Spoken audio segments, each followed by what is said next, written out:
Muito boa tarde, Brasil. Eu tenho aproveitado muito no nosso programa as ideias que surgem para que a gente valorize algum tipo de ação, para que a gente tome cuidado com outras ações. No programa de ontem, por exemplo, nós mostramos aqui a grande preocupação com a visão, que o mês de abril também faz um abril marrom, se não me engano, falando sobre isso. E no programa de hoje eu sigo mais ou menos neste roteiro, falando de uma coisa interessantíssima que eu acho que deveria merecer muitíssimo, muito mais, mas muito mais atenção dos nossos governos, sabe? Atenção de todos nós. Nós vamos falar sobre autismo. Você acha que não tem? Pode ter certeza que tem. Coloque esse vídeo aí, por favor.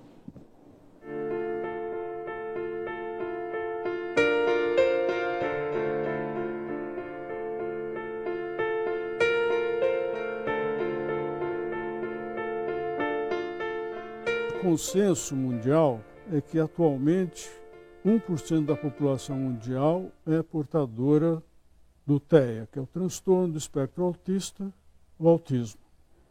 Então, no Brasil nós temos mais de 2 milhões de autistas. E nós estamos preocupados com isso. É o que eu quero desvendar neste programa de hoje. Estou recebendo 3 convidados. Começo aqui com o Edilson Barbosa. O Edilson, advogado, é diretor jurídico do MOAB. MOAB, Movimento Orgulho Autista Brasil. Seja bem-vindo, Edilson. Obrigado por estar aqui conosco. É um prazer estar com vocês aqui, Celso, e a gente discutir esse tema importante que é o autismo. E olhando aquele vídeo, a gente remete ao ano passado. A Câmara dos Deputados, nós do Movimento Orgulho Autista Brasil, propomos para que no Brasil, no ano que vem, no censo demográfico do IBGE, quando o censeador for em cada casa aqui brasileira, que faça a pergunta se tem um autista ali dentro. Então, nós não temos esse número aqui no Brasil. Se alguém disser que tem, não é verdade. Esse projeto é uma estimativa, então. É uma estimativa. O que o doutor acabou de falar ali. Uma estimativa. E esse projeto está tramitando lá no Senado.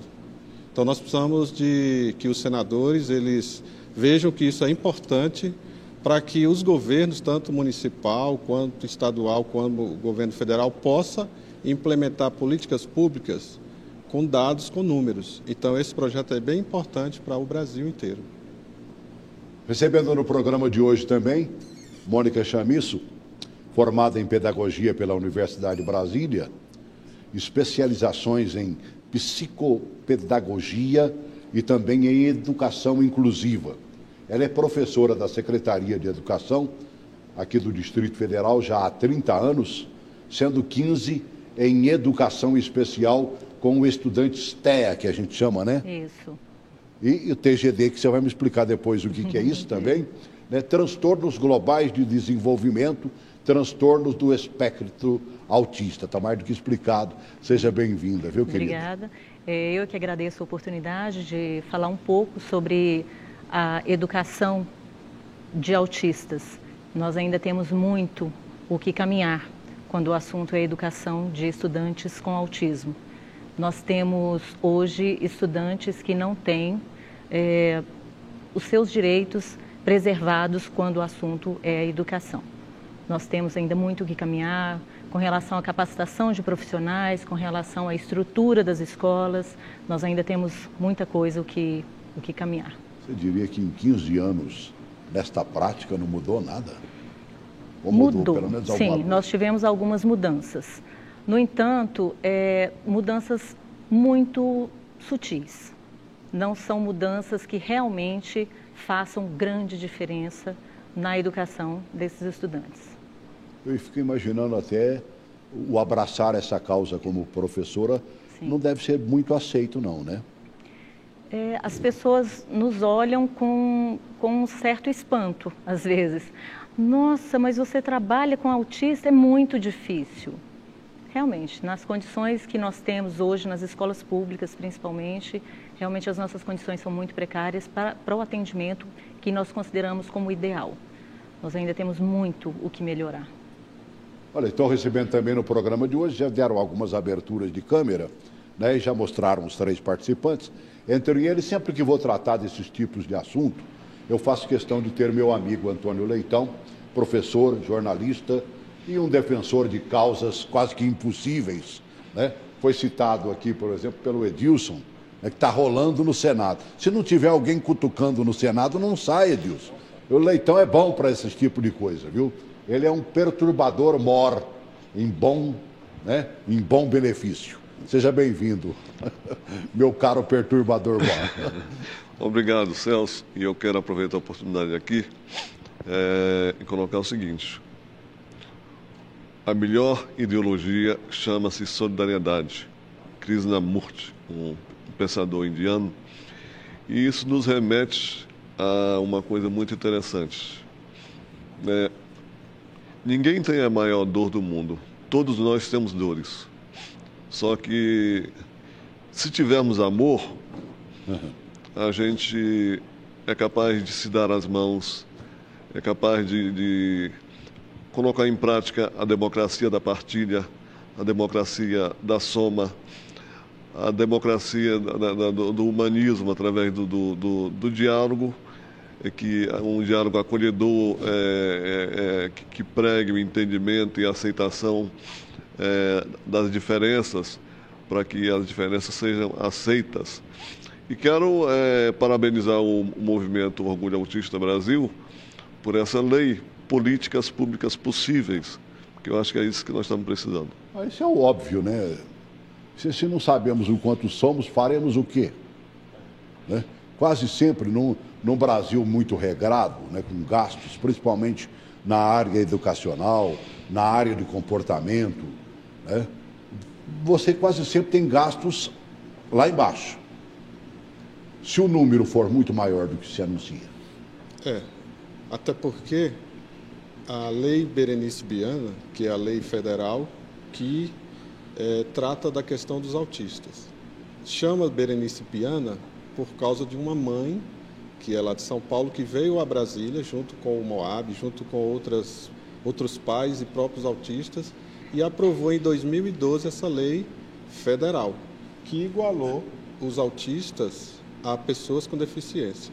Então, tudo que tiver lá na LBI, que é a Lei Brasileira de Inclusão, sim, os autistas têm direito. E, como você falou, é uma luta para aprovar uma lei no Congresso Nacional. E o Moab, nós, os pais, eu sou pai de um autista, né, que hoje tem 15 anos, e também autistas, que o Moab preza a participação dos autistas. Falar deles sem eles não é bom. Então, nós conseguimos aprovar, Celso, lá na Câmara, e você sabe como é difícil. Aprovamos e agora estamos lutando no Senado. E nós estamos agora lá nas comissões batalhando para que no ano que vem, no censo, inclua, para que os governos possam implementar as leis que o Antônio Leitão bem falou, políticas públicas, mas com dados concretos. Olha, eu acho que, acima de tudo, nós temos que compreender a razão e porquê. E sabe, você fala, por exemplo, você conhece algum autista? Ou você sabe o que é autismo? A maioria de nós, e eu me coloco como réu, confesso, nós não temos. E as explicações são muito básicas, né? Por quê? Porque nos falta conhecimento real do que acontece com essa moçada, com essa meninada, como o seu filho de 15 anos de idade, né? Então nós não temos um certo entendimento. E eles, quando tentam explicar, explicam muito rapidamente, porque eu acho que não há embasamento para explicar isso. Quer ver? Coloque esse vídeo número 2 aí. Uma boa definição do autismo é um transtorno do desenvolvimento neurológico que afeta as crianças nos primeiros anos de vida e que causa dificuldades difusas no seu comportamento, no ritmo de desenvolvimento, de aquisição de novas habilidades, e é um transtorno que repercute ao longo da vida da pessoa. O autismo é uma condição neurobiológica, neuropsiquiátrica. Se chama justamente espectro porque é muito heterogênea.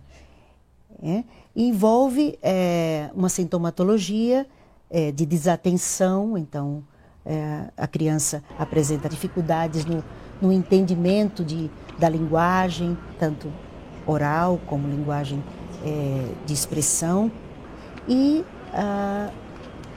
os domínios socioemocionais. Professora, me ajuda a entender o autismo. Sim. Sabe, quem lida com a questão, quem está lá há 15 anos trabalhando junto a essa meninada, né? Pode estar com 30 anos de idade, continua sendo menino para a gente, né? A diversidade, como foi colocado no vídeo, a diversidade é o que dá o nome, né, de espectro. Existe uma variação enorme. Nós temos graus diferenciados de autismo, podemos dizer assim. E isso é uma das dificuldades que nós temos dentro da educação, porque nós não podemos ter um programa único de educação para todos os estudantes autistas, porque conforme o seu comprometimento, o seu grau de comprometimento, tem que ser o atendimento educacional dessa criança, desse adolescente ou desse jovem. Nenhum de nós é igual ao outro. E com os autistas não é diferente. Cada um é de um jeito, cada um tem as suas especificidades. E isso faz com que o programa de atendimento educacional, ele tem que ser individualizado também. Por isso a necessidade de capacitação dos profissionais, uma melhor capacitação das escolas para receber esses estudantes, porque não tem como você trabalhar com o mesmo currículo que você trabalha com os demais estudantes. Você tem que fazer uma adaptação, você tem que fazer uma adequação desse currículo dentro da escola, porque ele vai ter desde um comportamento diferenciado até o seu grau de entendimento, o seu grau de cognição variado. Então, nós não temos como ter um programa único para atender todos os autistas. Então, daí a importância das políticas públicas que o Edilson falou. Porque quando nós sabemos quantos somos, quantos autistas nós temos dentro de uma escola, nós temos a noção de qual vai ser o investimento na área educacional para aquela escola. Não tem como a gente investir pouco e não pode ser colocado como despesa, tem que ser colocado como investimento. A educação tem que ser um investimento. E a gente tem que ter políticas públicas sérias de atendimento adequado a esses estudantes, porque cada um deles é de um jeito.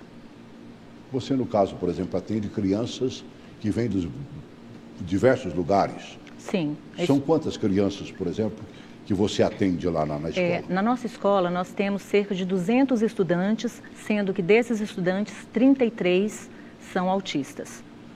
Nós temos crianças na inclusão e temos também classes especiais, né? Então, nas turmas inclusivas, nas classes regulares inclusivas, nós temos até 3 estudantes autistas para uma média de 15 estudantes não autistas. Se você explica que a coisa é quase individualizada, sim, se nós temos 3 autistas aqui, sim, cada um é cada um e cada um agiria de maneira diferente? Exatamente. Aí não tem como ter um planejamento único, um planejamento de aula, por exemplo, único. E daí a necessidade desse tipo de programa de governo para atender, porque no momento em que você tem essa noção, você sabe qual é o investimento que você tem que colocar. Você tem que colocar mais profissionais capacitados dentro das escolas para atender essa diversidade. Antônio, você já passou por secretarias dentro de governos, né? Até o governo passado, por exemplo, você fez parte lá. Isso. Há preocupação com isso? O problema é que existe muita disputa, muita busca de espaço. O problema é que nós, enquanto governantes que eu era, e eu sempre coloquei que a escola não é o único lugar para atender esse pessoal, principalmente quando se dá a questão do envelhecimento. Você tem a profissionalização possível, você vai ter, por exemplo, a escolarização possível, e você vai ter a profissionalização possível e a atuação possível desse indivíduo no meio da sociedade, onde, por exemplo, nós desenvolvemos no governo passado, e o governo me mandou embora por causa disso. Nós fizemos convênios com 6 entidades, entre elas a Fibra, a FEComércio, onde essas entidades, as federações de sindicatos, fizessem campanhas de sensibilização para que houvesse uma oportunidade de emprego onde o indivíduo exercesse o papel que fosse possível a ele.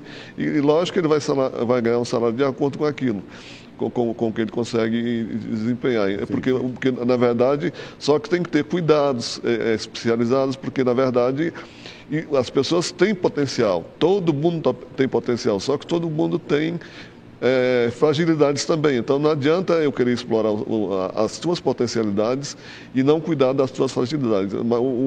Realmente, os governos têm esse grande problema, mas o maior problema é que cada um, além de pessoas desonestas que trabalham, né, no meio apenas para ganhar dinheiro, tem essa questão, vamos dizer, bem emocional, vamos dizer, apaixonada, não digo nem emocional, digo apaixonada, onde cada um quer puxar para o seu lado. E se houvesse uma junção das minorias para que juntos, quando houvesse a causa de um, todos estivessem juntos, assim eu acho que as coisas aconteceriam melhor. E o preconceito ele é muito... Eu me lembro rapidamente, para você entender bem, da Secretaria de Educação, eu fazendo a minha primeira palestra enquanto diretor do Ensino Especial, chegou um cara que fez uma pergunta que eu levaria 2 horas para responder a pergunta. Eu falei, rapaz, mas basta entrar alguém com deficiência numa área onde nunca teve... não, mas eu não tenho preconceito, porque eu tenho uma filha com síndrome de Down. Aí eu virei para ele e disse, pois é, eu sou deficiente e tenho preconceito. Quer dizer, eu tento fazer tudo para não ter, mas eu quis dizer aquilo ali para mostrar para ele que lamentavelmente. Eu sou aquilo que eu faço. Não adianta eu ter um discurso fantástico e na prática fazer outra coisa. Então, só que de lá para cá, inclusive, ele, a esposa dele e a filhinha dele, sempre que me veem, é aquele grude. Então, valeu a pena porque criou um vínculo. E eu acho que... Acho que falta isso, né, Antônio? Exatamente. Está faltando exatamente a busca de um vínculo, né? Exatamente. Sabe, a descoberta real. Poxa, essa criança deveria ser acompanhada do momento em que se constatou o autismo ou qualquer outro tipo de deficiência. Uhum. Né? Se é que posso chamar o autismo de deficiência. Enquadrou-se junto às pessoas portadoras de deficiência. Sim, foi equiparado. Com a Lei Berenice Viana, que é de 2011, equiparou. Então, qualquer autista hoje que foi laudado, ele é uma pessoa com deficiência e tem todos os direitos ali naquele em termos estatuto. Técnicos, né? Em termos técnicos. Agora, você diria que teu filho, com 15 anos de idade, é um portador de deficiência? Ele é especial. É uma pessoa especial, ele tem as atenções, por isso que eu lhe digo que não é só a família, é a sociedade também. É aceitar o autista, Celso. Nós temos esse problema de que ele tem todos os direitos de uma pessoa com deficiência, mas ele não anda de cadeira de roda, ele não tem uma muleta, ele não é cego, que é visível, é um espectro. Então as pessoas têm que se informar também. E o dia 3 agora foi o Dia Mundial de Conscientização do Autismo. Esse dia foi importante para que a sociedade debata isso. Porque não adianta só o pai, a mãe ou o próprio autista ter aquela carteirinha de pessoa com deficiência, ter a vaga garantida, ter a prioridade numa fila de banco, principalmente, e aí a sociedade não entende. E aí vem o preconceito. Então, nós temos que garantir isso através da conscientização. E esse programa está de parabéns porque nós estamos debatendo o autismo. E aqui no DF, Celso, nós temos uma lei também que foi aprovada na Câmara Legislativa, que é a Lei Fernando Cota. Fernando Cota é o nosso presidente do MOAB. Sim. E ele, junto com os autistas, em 2011, antes da lei federal, nós somos pioneiros aqui no Distrito Federal. E essa lei foi aprovada pela Câmara, conforme você falou, a dificuldade que é tramitar, passar nas comissões, convencer os parlamentares, conseguimos aprovar. Pasme, o então governador da época vetou a lei. E aí nós fomos para cima, conversamos os deputados, derrubaram a lei e essa lei está em vigor. E ela diz que, tanto na área educacional quanto na área de saúde, o GDF tem que atender. E aí não é cumprido, viu, Celso? Nós temos até aqui no DF, o então candidato ibanês nos recebeu e assinou um documento dizendo, olha, eu não vou utilizar nem o carro oficial, nem o salário e nem a residência oficial. E vou transformar a residência oficial num centro de atendimento aos autistas e pessoas com deficiência. Ele disse isso claramente. E nós estamos cobrando isso. Mas ainda dá tempo, porque nós temos que ter, Celso, essas crianças precisam de ter o diagnóstico precoce. E aí precisa do sistema de saúde funcionando. Porque a criança, conforme a professora falou, depende muito do grau de autismo. E aí vai depender se ele precisa do psiquiatra, do psicólogo, do fono, de terapias diversas, para que ele seja... Essa criança será um adolescente igual meu filho. Hoje ele tem 15. Daqui a um tempo meu filho será um adulto. Então os autistas, eles são crianças, são adolescentes e depois são adultos. E aí precisa do diagnóstico e do acompanhamento do sistema de saúde. Por isso que a lei Fernando Cota, aqui no DF, disciplina. Eu até peço, Celso, para todo mundo que está nos ouvindo, leia a lei. É bom ler a lei, sabia, Celso? Claro. A lei, você vai pegando artigo por artigo e vai lendo. Você que tem um filho autista, você que é autista, aquilo que está na lei está sendo implementado? Se não, nos una-se ao MOAB, una-se às entidades para fazer valer, porque tem lei que pega, não é isso, Celso? Tem lei que pega e tem lei que não pega. A lei que não pega é quando ninguém cobra. E nós do MOAB estamos cobrando. Inclusive, nessa semana, temos um retorno lá com o secretário de Atendimento à Comunidade, que estamos cobrando a promessa do governador, que é, Celso, criar em Brasília o Centro de Referência de Atendimento ao Autismo, que tem lá em São Paulo e é referência, porque a Berenice Piana lutou e lá existe. É um local onde possa atender não só na questão pedagógica, mas também na questão de saúde. Precisa de ter as terapias. Se não vira os pais, menino e mochila, sabe, Celso? Vai de uma clínica para lá, vai de uma clínica para lá, fazendo terapias. Nós temos que ter um local. Isso é qualidade de vida para o autista e para suas famílias. Eu conversava nos bastidores com a professora Mônica, né? E você dizia, por exemplo, e a gente tem que copiar lá de fora ou falar lá de fora, porque aqui dentro nós não temos a mesma ação. Sim. Você falava dos Estados Unidos, que no primeiro momento o autista já assume, vamos dizer, quase que uma paternidade sobre ele, né? Sim, existe um programa de governo para atendimento, exatamente isso que o Edilson falou, que é o que nós estamos brigando para que exista no Distrito Federal e no Brasil inteiro. No momento em que essa criança é diagnosticada, no momento em que essa família recebe esse laudo, ela tem que ter o apoio do Estado em todos os setores, principalmente na questão de saúde, porque antes dessa criança chegar para a gente na escola, ela passa pelo sistema de saúde, a família tem dificuldades para dar andamento aos atendimentos que essa criança tem direito, ou que deveria ter, né? Nós temos no papel, mas na prática muitas vezes isso não é cumprido. E esse atendimento multidisciplinar, ele é essencial. Ele é essencial para que essa criança tenha um desenvolvimento mais adequado. Quanto mais precoce for o diagnóstico, quanto mais precoce forem os atendimentos, melhor é a perspectiva dessa criança ser incluída, melhor é a perspectiva de educação dessa criança. Olha, a gente percebe o seguinte, eu acho que o trabalho teria que ser universal. Ele teria que chegar, por exemplo, à família como um todo. Sim.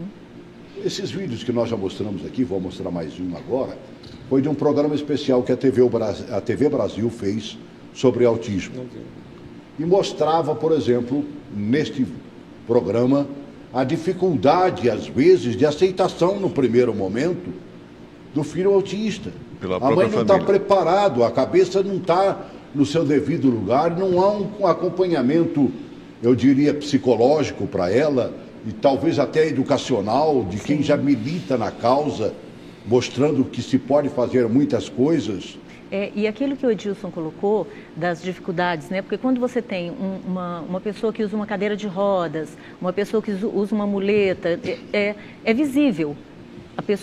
As outras pessoas olham e percebem qual é a deficiência. No caso do autismo, nós não temos isso, porque a gente olha e é uma criança como outra qualquer. Diga. E temos, viu, nessa linha que você falou, nós temos o desabafo autista. Uma vez por mês o Moab faz um encontro, viu, professora? Com pais. Nós fazemos, né? Dentro da escola, Celso, é o desabafo autista, aonde aquelas famílias que tiveram o conhecimento do laudo dos seus filhos e não estão sabendo como se comportar, por aonde ir e a quem procurar. E aí o Moab faz esses desabafos e vocês precisam de ver os depoimentos desses pais e dessas mães. Então, é importante também ter a política pública para abraçar essas famílias, né? Para que dê a mão amiga e o acolhimento, que a gente chama de luto. Primeiro vem o luto, quando vem a notícia, o diagnóstico. Nós dizemos que é um luto. E depois vem o dia a dia e a realidade, né? Coloca esse vídeo, são acho que 2 mães falando da dificuldade de compreender e depois de tomar ação, evidentemente. Coloca, por favor.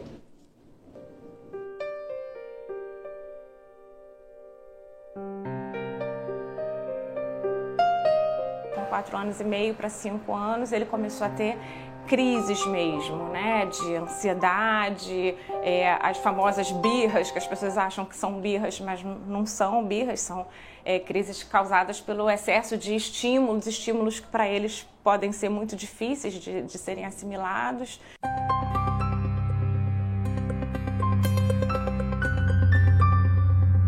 Ele nunca me abraçou quando bebê, né, nem beijo, quando a mãe fala pro filho assim, dá um abraço na mamãe, aí vem com aquele beijo molhado. Ele nunca fez isso, ele odiava quando eu abraçava ele, beijava, até hoje, né, ele só beija e abraça quando ele quer. A gente sofreu muito, assim, eu chorava muito, toda vez que eu via uma criança passando do meu lado, falando, brincando, eu chorava, assim, eu não conseguia lidar muito com a presença de outras crianças. Minha família não aceitava, assim, não entendia, assim, eu não culpo eles não, porque eu também não entendia.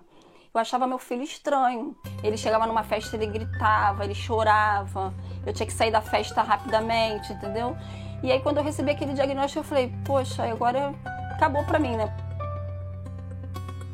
Toda mãe, se você for perguntar pra qualquer mãe de autista, a gente sabe que eles têm alguma coisa, mas quando vem o diagnóstico, a gente fica assim, tentando achar uma maneira de aceitar aquilo, né? É uma fase marcadamente difícil para os pais da criança com TEA, porque eles estão vindo de uma expectativa de maternidade, de paternidade, que envolve tudo, menos aquilo que eles vão encontrar nos próximos anos. Então eles têm que encarar esse luto de uma forma ativa, ou seja, bora, levanta a manga, vamos trabalhar, porque você pode fazer uma diferença muito grande na vida dele.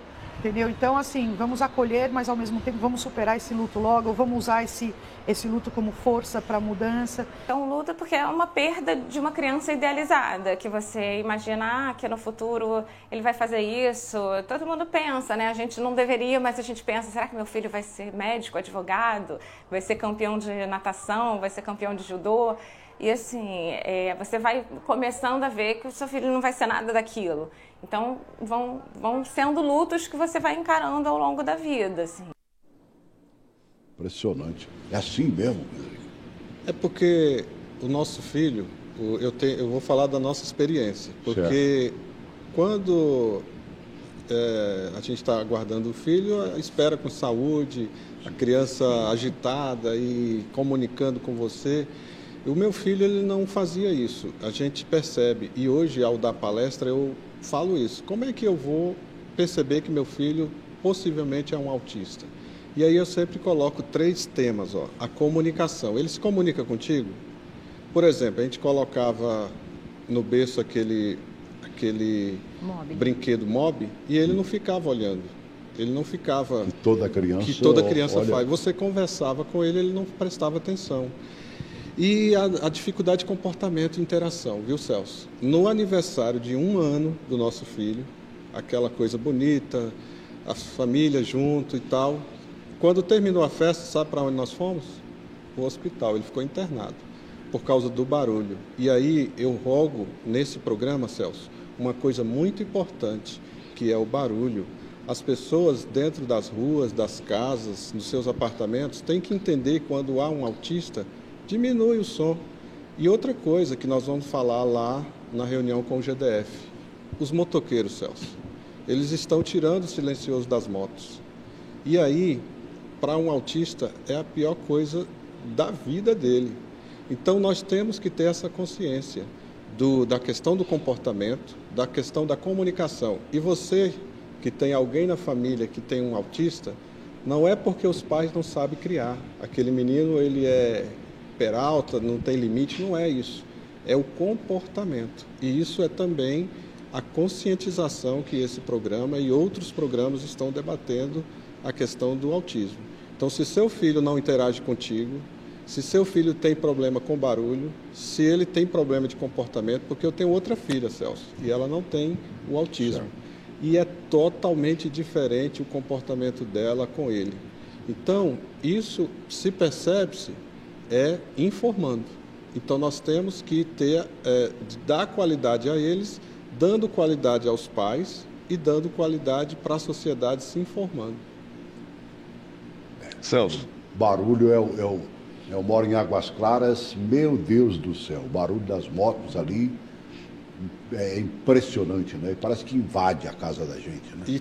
E aí é cumprir a lei, né? Porque tirar o silencioso e não ter o controle... Está muito acima dos decibéis permitidos. Celso. Comente, Leitão. A questão é a seguinte, em primeiro lugar, eu, enquanto grávido, vamos assim dizer, eu tenho que estar preparado para receber um ser humano. Eu não tenho que imaginar se ele vai ser advogado, se ele vai ser isso, se ele vai ser aquilo. Eu acho que as pessoas precisam... até porque existe uma coisa muito engraçada, e aí é onde a gente diz de novo a questão do preconceito. O brasileiro, o povo de modo geral, tem aquela quase que certeza, isso não vai acontecer comigo. Aí quando acontece, o mundo desaba. Aí vem uma coisa que a psicologia fala, que a superproteção é sinônimo de rejeição. E aí, muitas vezes, se esse luto, que muitas vezes é nutrido dentro dos centros de ensino especiais e determinadas ONGs, não forem bem trabalhados, eles vão virar maus tratos no futuro, porque o indivíduo vai ficar adulto e vai aumentar, vamos dizer, o suposto trabalho, vai faltar compreensão. Então, por isso que é importante que a família não espere um advogado, espere um ser humano, que eu acho que é interessante, desculpem, eu conheço o Adilson há muito tempo e a gente vem colocando isso para as pessoas, não é só em relação ao autismo, em relação a Down, em relação a qualquer tipo de deficiência, em relação a doenças de um modo geral. Então, nós precisamos esperar seres humanos. E nessa perspectiva, eu acho que a gente pode começar a pensar... todo mundo poderá começar a se conscientizar. Tudo isso que o Edilson falou aí sobre o desrespeito que a população tem, porque o barulho realmente é uma das coisas que mais incomoda e é justamente pela questão sensorial da audição deles que é extremamente aguçada. Quer dizer, as pessoas precisam aprender a respeitar uns os outros, mas acima de tudo precisam aprender... As pessoas, acho que acima de tudo, Antônio, tem que ter conhecimento. Acolher... E nós não sabemos, é a primeira vez, por exemplo, que eu ouço, por exemplo, que a criança autista não suporta barulho, né? Eles têm uma sensibilidade maior. Com a questão auditiva, eles têm uma sensibilidade maior. Barulhos e ruídos que não nos incomodam pode ser torturante para pode ser torturante, pode causar um sofrimento muito grande para um autista. E no momento em que isso é desencadeado, para você fazer essa criança voltar é muito complicado às vezes. Até porque, desculpa, Mônica, ele não vai entender o porquê daquele barulho, então automaticamente vai se chocar e realmente é onde prevalece a dificuldade da recuperação dele em relação fica como se fosse um trauma. Viu, Celso, Antônio Leitão, não é a criança que tem problema com o barulho, é o adolescente autista e o adulto autista. Geralmente, nós no Moab, nós temos relação, nós convivemos com adultos, com adolescentes e com crianças. Certo. É a mesma coisa, Celso. é difícil a relação, a interação social, é difícil conviver com o barulho e é difícil também a aceitar as mudanças repentinas. Tem que ser tudo organizado, tudo com tempo. Sim. Não quer dizer que na hora você pode mudar aquilo que o autista preparou, mas isso tanto a sociedade quanto os familiares precisam de entender, que não é que a pessoa é isolada, é o jeito dela, e aí falta o respeito e a questão da rotina que tem que ter. Aceitar a pessoa como ela é. E o principal tem que ter uma organização maior, porque eles têm uma dificuldade de interação social, tem uma dificuldade na comunicação, eles têm um modo todo próprio de se comunicar, têm um modo todo próprio de agir. E nós temos que ter essa compreensão. O tempo deles é diferente do nosso. E é essa dificuldade que a sociedade tem. Porque os autistas, nós vimos aí vários vídeos, são crianças lindas. Não tem o que nós chamamos de marcador biológico, que você olha e você identifica como autista. É o comportamento dele que vai te mostrar que ele tem o autismo. Opa, esse comportamento aí tem alguma coisa diferente. Então, é nesse momento que a sociedade tem que estar preparada para entender que em alguns momentos a sociedade vai ter que ter uma compreensão maior com aquele autista e com a família, porque não é fácil para a família de autista conviver numa sociedade que não está preparada para recebê-los. Se a própria família não está sendo preparada como manda o figurino, se o próprio governo, que deveria abraçar a causa desde o primeiro dia de nascimento de uma criança, pelo menos a partir do momento em que ela é identificada como autista, e não o faz. E o atendimento, em relação ao que o Leitão falou e o Edilson, eu complementaria o seguinte: isso que você falou inicialmente é importantíssimo. O apoio, o suporte que essas famílias precisam ter no momento em que recebem um laudo, um diagnóstico de uma criança autista, é importantíssimo, porque uma família desestruturada emocionalmente vai ter uma dificuldade enorme para poder lidar com essa criança autista em casa, porque toda a rotina familiar se modifica em função de uma criança autista. E não é a questão da gente querer fantasiar uma criança, é a questão, uma criança que não existe. A questão do luto que o Edilson colocou é no sentido que você nunca, durante uma gestação, uma mãe nunca fala: meu filho, eu queria que meu filho fosse autista, eu estou esperando uma criança autista porque é tudo que eu queria. Ninguém pensa assim. Você espera uma criança com um desenvolvimento típico, com um desenvolvimento como todas as outras. E no momento em que essa criança autista chega para você, você tem que se reorganizar, você tem que se colocar numa outra posição para lidar com essas diversidades. Olha, eu acho que nós temos que nos preocupar sempre. Sempre. E viver o assunto sempre. Acho maravilhoso que se comemore, que tem o Dia Mundial do Autismo, né? Que tenha um dia específico para isso, mas depois isso tem que se estender. Continuar. A Câmara dos Deputados, por exemplo, dia 2, se não me engano, né? Dia 3, que você falou aí, realizou um evento, destacando lá o Dia Mundial do Autismo, sessão solene. Sim. Lindo. E depois? Jogar para a plateia é fácil. Coloque essa matéria, por favor. Igor tem 20 anos e cursa design gráfico numa faculdade de Brasília. Ele conta como é difícil ser aceito do jeito que é. Você tem dificuldade para se relacionar com as pessoas? Quase sempre, porque tem às vezes que eu não consigo, porque às vezes eu tento explicar melhor como exatamente sou, como eu sou, entende? E as pessoas entendem? Às vezes não entendem porque elas não estão achando certo como exatamente sou, como exatamente estou, como exatamente fico. O transtorno do espectro autista ainda passa pelo preconceito e incompreensão da sociedade, que desconhece as características da síndrome. Segundo a psicóloga clínica Ana Maria Berehoff, o autista tem dificuldades de socialização, comunicação e comportamentais. O diagnóstico precoce é muito importante para direcionar o tratamento. As dificuldades do diagnóstico ainda é do acesso à família aos serviços de saúde, né? Muitas vezes a criança tem um atraso no desenvolvimento, a escola detecta ou a família percebe, e o caminho mais correto é pediatra, neurologista e os terapeutas de psicologia, fonoaudiologia, terapia ocupacional e centros de educação precoce. Então essas crianças elas estão sendo mais precocemente identificadas e a gente entra com todo quadro de estimulação e a gente consegue realmente melhorar muito o impacto dessa condição na vida da pessoa. Não se fala de cura, mas se fala de melhoria. Uma sessão solene na Câmara celebrou o Dia Nacional de Conscientização sobre o Autismo. Se você está feliz, se você está feliz, se você está feliz, bata palma.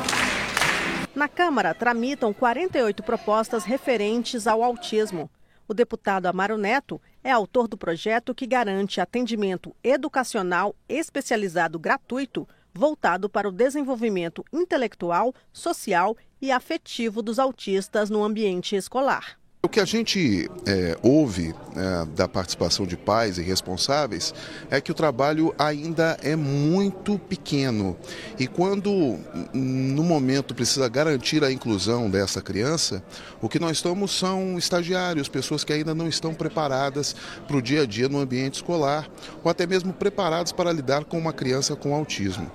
Por isso que veio a participação, não só quando eu era deputado estadual lá no meu estado, no Espírito Santo, como também aqui na minha chegada na Câmara dos Deputados. A gente modificar a lei que já existe para que a gente possa garantir ainda mais a inclusão dessas crianças no ambiente escolar. 200 deputados formam a frente parlamentar em defesa dos direitos das pessoas com transtorno do espectro autista, lançada no final de março na Câmara. O grupo pretende contribuir para expandir a oferta de serviços educacionais e de saúde, além de promover a defesa dos direitos das pessoas com autismo.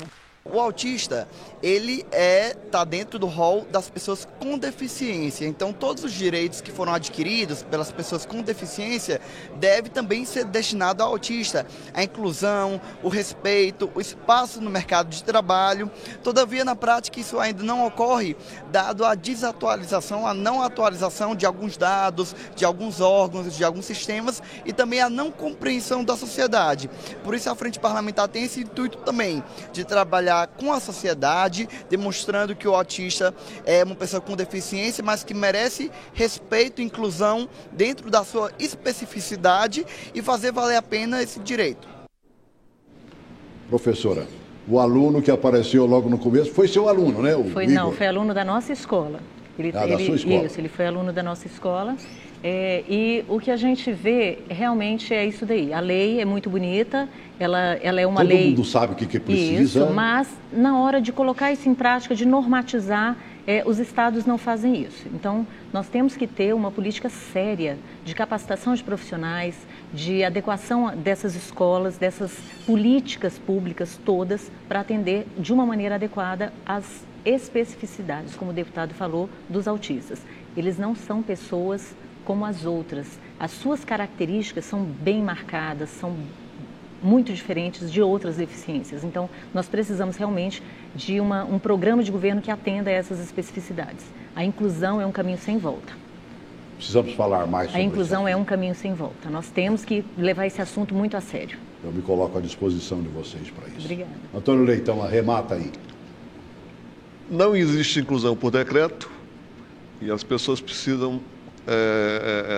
a lei não é uma, como é que eu vou dizer, uma caixa preta. Ela é como eu sempre digo, para arrematar, se lei fosse resultado de combinado, o combinado nunca sai caro. O problema é que 10 pensam numa lei e muitas vezes uma lei que vai beneficiar a A, às vezes beneficia a B. Por exemplo, todo tipo de deficiência precisa de trabalhos específicos. É por isso que eu estou dizendo. Claro. Todas as causas, se as minorias se juntarem, sempre que for preciso, para que defender a causa de um, de outro, com certeza nós vamos chegar lá com muito mais facilidade.